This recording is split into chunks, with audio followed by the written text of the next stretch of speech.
Institutional club के governing council के चुनाव को लेके सोशल मीडिया में खूब सारी चर्चा देखने को मिली। तो इसी चुनाव और इसी चर्चा के बीच आइए हम समझते हैं, जानते हैं कि कॉन्स्टिट्यूशनल क्लब का इतिहास क्या है, कॉन्स्टिट्यूशनल क्लब क्यों बना, कॉन्स्टिट्यूशनल क्लब में आज क्या गतिविधि होती है। तो देखिए, कॉन्स्टिट्यूशनल क्लब का जो इतिहास है वो 1947 से शुरू होता है, जब करजन रोड पर एक अनौपचारिक शुरुआत हुआ, जहां संविधान सभा ने भारत के संविधान को तैयार करने के लिए बैठकें की। भारत का संविधान बनके तैयार हुआ, भारत का संविधान लागू हो गया।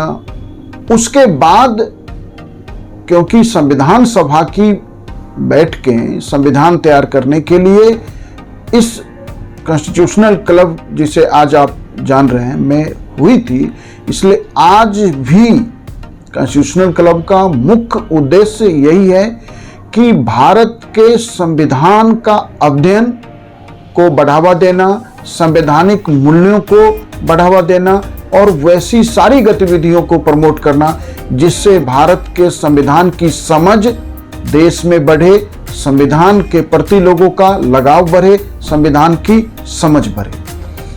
यह क्लब भी जो सोसाइटी एक्ट है, उस एक्ट के अंतर्गत, जो सोसाइटी एक्ट 1860 है, उसके अंतर्गत 2002 में इसे पंजीकृत कराया गया। इस क्लब की जो औपचारिक शुरुआत है वो फरवरी 1965 में उस समय के तत्कालीन राष्ट्रपति डॉक्टर सर्वपल्ली राधाकृष्णन ने की थी। और इस क्लब में एक पदेन अध्यक्ष होते हैं। पदेन अध्यक्ष का मतलब है कि यदि किसी पद के साथ ही कोई पद अटैच है तो भारत के लोकसभा के जो भी अध्यक्ष होंगे, जैसे वर्तमान में ओम बिरला लोकसभा के अध्यक्ष हैं, तो कॉन्स्टिट्यूशनल क्लब के अध्यक्ष भी लोकसभा के अध्यक्ष के रूप में ओम बिरला हैं। इसमें दो उपाध्यक्ष होते हैं, राज्यसभा के उप सभापति इसके उपाध्यक्ष हैं और दूसरे उपाध्यक्ष केंद्रीय मंत्री मनोहर लाल खट्टर हैं। इसके अलावा एक गवर्निंग काउंसिल है, शासी निकाय है, जिसमें एक सचिव प्रशासन, जिसके चुनाव को लेके राजीव प्रताप रूडी जो बीजेपी की ओर से सांसद रहे, कई बार सांसद हैं, और संजीव बालियान के बीच ये चुनाव हुआ, जिस चुनाव में राजीव प्रताप रूडी ने विजय प्राप्त की। तो एक सचिव प्रशासन होता है, एक सचिव खेल होता है, एक सचिव संस्कृति और कोषाध्यक्ष, और इसके अलावा 11 कार्यकारिणी के सदस्य होते हैं। जो चुनाव हुआ वो सचिव प्रशासन के लिए हुआ, जो गवर्निंग बॉडी का सचिव प्रशासन है, जो व्यवहारिक रूप से इस कॉन्स्टिट्यूशनल क्लब की गतिविधियों को नियंत्रित करता है या क्लब का संचालन से संबंधित सारे मुख्य प्रशासनिक काम सचिव प्रशासन करता है। जो सचिव खेल है उस पे राजीव शुक्ला पहले भी थे और इस बार भी राजीव शुक्ला जीत गए हैं।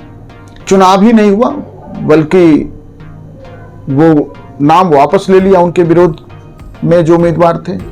जो सचिव संस्कृति हैं वो पिछली बार भी डीएमके के तिरुचि शिवा थे और इस बार भी वो फिर से सचिव संस्कृति बन गए हैं। कोषाध्यक्ष भी डीएमके के ही पी विल्सन बने। तो ये तीनों, जो सचिव खेल, सचिव संस्कृति और सचिव प्रशासन में, दो तो बिना चुनाव के आ गए जीत के, सचिव खेल और सचिव संस्कृति। कोषाध्यक्ष भी बिना चुनाव के आ गए। तो कार्यकारिणी के जो 11 मेंबर्स हैं उनके लिए चुनाव हुआ है, और मुख्य जो था ये सारा जो चर्चा वो था सचिव प्रशासन, जो वास्तविक रूप से इस कॉन्स्टिट्यूशनल क्लब की सारी गतिविधियों का संचालन करते हैं। अब ये कहा गया कि ये जो है कॉन्स्टिट्यूशनल क्लब के इतिहास में चौथी बार ही ऐसा हुआ कि जब चुनाव हुआ। ऐसा है कि कॉन्स्टिट्यूशनल क्लब में चुनाव नहीं होता था। जब लोकसभा अध्यक्ष सोमनाथ चटर्जी बने तो उन्होंने चुनाव के माध्यम से गवर्निंग बॉडी के चुने जाने की व्यवस्था शुरू कराई, और इस तरह पहला चुनाव 18 फरवरी 2009 को हुआ, और उस चुनाव में भी राजीव प्रताप रूडी सचिव प्रशासन चुने गए। तो राजीव प्रताप रूडी 2009 में भी सचिव प्रशासन रहे, 2014 में अगला चुनाव हुआ, 2019 में, और अब 2025 में।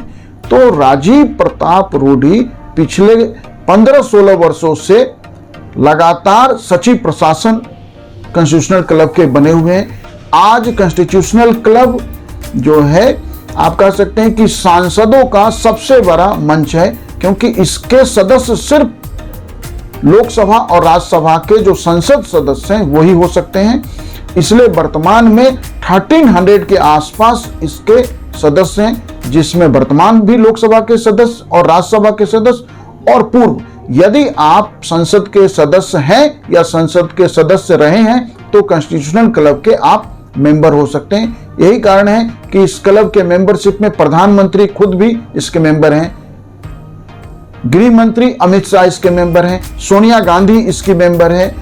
तो यह जो क्लब है, जो कॉन्स्टिट्यूशनल क्लब, इसका जो कायाकल्प हुआ, जो यह क्लब में शानदार जो है जिम है, इसके जिम को दिल्ली के सबसे अच्छे जिम में से एक माना जाता है। स्विमिंग पूल है, सैलून है, कॉन्फ्रेंस हॉल, बैडमिंटन कोर्ट से लेकर सारी आधुनिक सुविधाएं जो है इस कॉन्स्टिट्यूशनल क्लब में मौजूद है। ये जो इसका कायाकल्प है वो जब लोकसभा के अध्यक्ष जीएमसी बालयोगी बने तो उनके प्रयास से 98-99 में इस क्लब का कायाकल्प हुआ, और आज यह क्लब जो है देश के एक महत्वपूर्ण क्लब में है, रजिस्टर्ड क्लब है। और क्योंकि इसका इतिहास बहुत स्वर्णिम है, इसका इतिहास इसलिए स्वर्णिम है क्योंकि भारत के संविधान के निर्माण के लिए जो है संविधान सभा की बैठकें यहाँ हुई थी, इसलिए कॉन्स्टिट्यूशनल क्लब एक ऐतिहासिक क्लब है। और बाद में जब जीएमसी बालयोगी ने इसका कायाकल्प कराया तब से जो है सारी आधुनिक सुविधाएं के कारण यहाँ पे आज सामाजिक राजनीतिक गतिविधियों के लिए यह एक महत्वपूर्ण दिल्ली का केंद्र बन गया है। ऐसे सामाजिक और राजनीतिक आयोजन यहाँ होते रहते हैं। इवन यहाँ पे सांसद अपने निजी कार्यक्रम भी कर सकते हैं, उन्हें ऐसा करने की इजाजत है। तो यह जो क्लब है, संवैधानिक क्लब जिसे आप कह रहे हैं कॉन्स्टिट्यूशनल क्लब, वह भारत के इतिहास का एक स्वर्णिम अध्याय जो है उसका हिस्सा रहा है। इसलिए कॉन्स्टिट्यूशनल क्लब महत्वपूर्ण है।